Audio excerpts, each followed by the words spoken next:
How to back up Google Photo in new phone. Hi everyone, welcome back to another episode. In this video, I'm going to let you know the ways to back up Google Photo in new phone. So let's consider this is actually your new phone or a new device.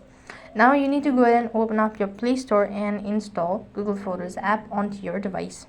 So once you've done installing it, then you need to go ahead and open it up. When you open it up, then you might be able to see a different interface since I'm already logged in. So what next you need to do is press the profile icon, or you need to tap on the sign in. Then you need to sign in with your old Google Photos account.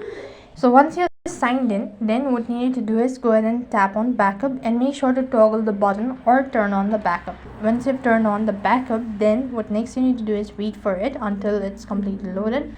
Then the photos will be backed up to your new device. So this way you could go ahead and back up Google Photos in your phone. That is all for this video. I hope the video was helpful.